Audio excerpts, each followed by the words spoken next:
किसी गांव में 4 दोस्त अनवर, जमाल, फरीद और कामरान रहते थे, जो बहुत गरीब थे। दिन रात मेहनत करते, मगर फिर भी उनकी गुर्बत दूर ना होती थी। एक रोज उनके गांव में एक बुजुर्ग आए।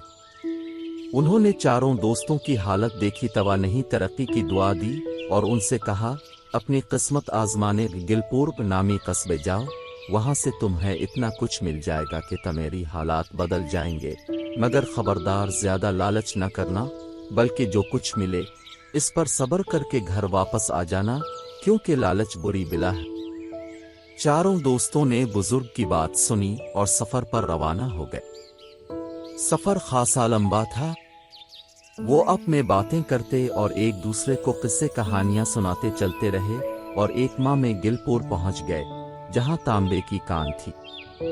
वहां एक जगह लिखा था, तांबे के जितने सिक्कों की तुम्हें जरूरत है ले लो और चले जाओ। अनवर ने अपने दोस्तों जमाल, फरीद और कामरान से कहा, मैं तो यहां से तांबे के सिक्के लेकर वापस जा रहा हूं। जमाल, फरीद और कामरान ने हंसते हुए कहा, यह तांबे की कान वाली जगह है, आगे यकीनन चांदी की कान आएगी, तुम सब्र तो करो। मगर अनवर ने कहा, मेरे लिए यही काफी है। ये कहकर वो तांबे के ढेरों सिक्के लेकर वापस चला गया और बाकी तीनों दोस्त आगे बढ़ गए। उन्हें चांदी की कान की तलाश थी।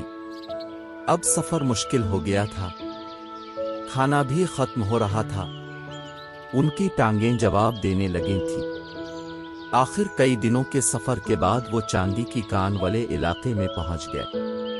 वहां भी एक बोर्ड पर वही इबारती लिखी थी, चांदी के जितने सिक्कों की तुम्हें जरूरत है ले लो और चले जाओ। अब जमाल ने अपने दोनों साथियों से कहा, मैं थक चुका हूं, यहां से चांदी के सिक्के लेकर वापस जा रहा हूं। ये सुनकर फरीद और कामरान ने कहा, थोड़ा सब्र कर लो, हो सकता है आगे सोने की कान हमारी मुंतजर हो।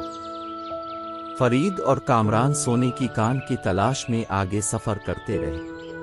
वो दोनों रास्ते में ख्याली पुलाव भी पका रहे थे कि जब सोने की कान पर पहुंचेंगे तो वहां से कितनी दौलत हासिल करेंगे और किस तरह पूरे इलाके के बादशाह बन जाएंगे। मगर सफर बहुत लंबा और कठिन था। जल्द ही वो हिम्मत हारने लगे।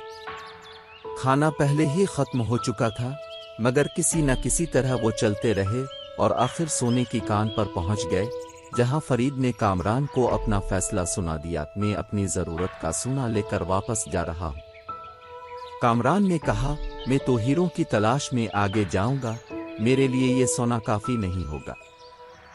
काफी तवील सफर के बाद कामरान हीरों की कान पर पहुंचा, जहां उसने एक आदमी को इस कान में देखा और वो बुरी तरह चीख रहा था। कामरान को देखकर इसने हंसते हुए कहा, आ गया एक बेवकूफ और आ गया, अब मैं यहाँ से बच जाऊंगा। अभी इसने इतना ही कहा था कि उसने कामरान को अंदर की तरफ खींचा और इस जगह से निकल गया। कामरान ने हड़बड़ा कर उसकी तरफ देखा तो वो आदमी बोला, मैं भी तुम्हारी तरह हीरों के लालच में यहाँ आया था। मेरे पास बहुत कुछ था, मगर मुझे ज्यादा की हवस थी, इसीलिए मैं यहाँ आ गया और फंस गया। अब मैं आजाद हूँ और तुम कैदी। हीरों का कोई और लालची यहाँ आएगा तो तुम्हें निजात मिलेगी। ये कहकर वह आदमी वहां से चला गया। बरसों से वो किसी लालची का इंतजार कर रहा है। जब कोई लालची आएगा तब ही उसे इस अजाब से निजात मिलेगी।